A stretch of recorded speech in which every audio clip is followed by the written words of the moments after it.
My story actually begins 1971, February 16, at about 2 a.m. in the morning. There was a knock at my grandmother's door in Jamaica,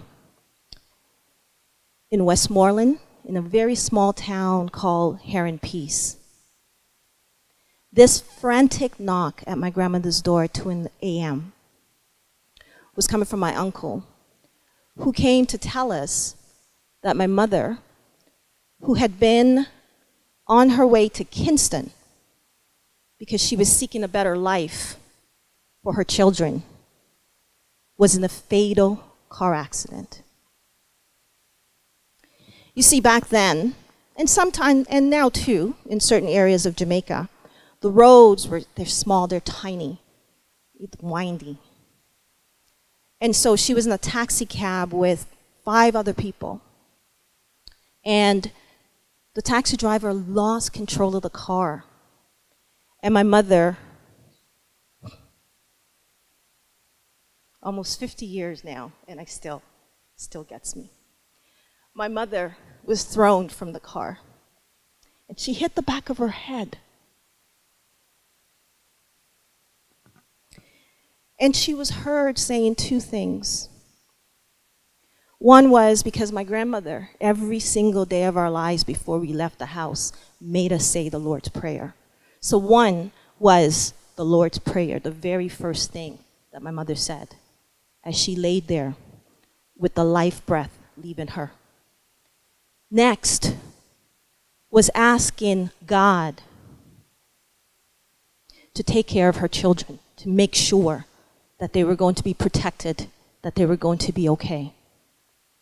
And it was as if that last breath from my mother's mouth went right to my aunt, who lived here in Canada. And so shortly after my mom's death, I immigrated with my other siblings to Toronto. I lived at Jane and Woolner. I hear Jane Street has been pretty big today so far as we speak. I lived at Jane and Woolner in housing. And the woman who became my mother, you guys will hear a joke sometimes, they talk about Jamaicans working the minimum of 3 jobs. My husband just did his thing because he knows he's one of those people. But my mom worked 3 jobs. She went to school because she knew she wanted to do exactly what my mother had asked her to do, to take care of her children. So she went to school. She decided to start her own business, and she bought a restaurant. And from that woman, and from Jane and Woolner, with the people that I was privileged enough to be around, a multitude of people. Because my mom worked the 3 jobs, because she was in school, we needed other people to help us. And that's what Canada for me represents. You have a multitude of people who will make sure that after school you've got something to eat, yeah? You have a multitude of people that will make sure that there are government programming that you can go to, so you're not on the street. So while I had friends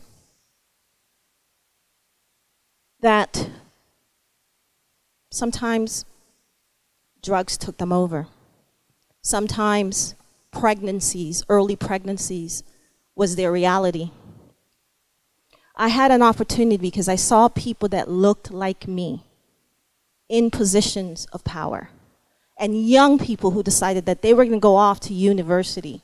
I'll never forget Devin Hansen. He's still such a good friend of ours today. And he just always made sure that he did the right thing. And I saw that and knew that this is what I wanted to do.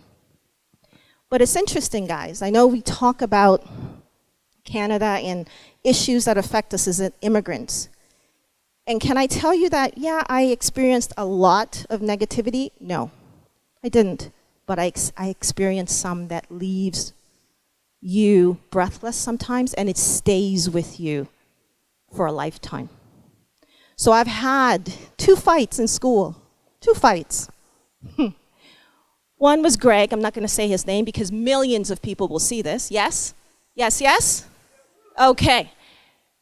But Greg, I remember I was in grade school, and it was the first time I was called a nigger, the N-word.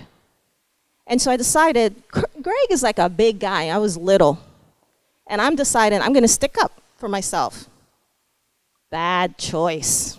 Bad choice. I remember Greg chasing me down. I broke my nose because I didn't see the building in front of me as I'm running away from Greg.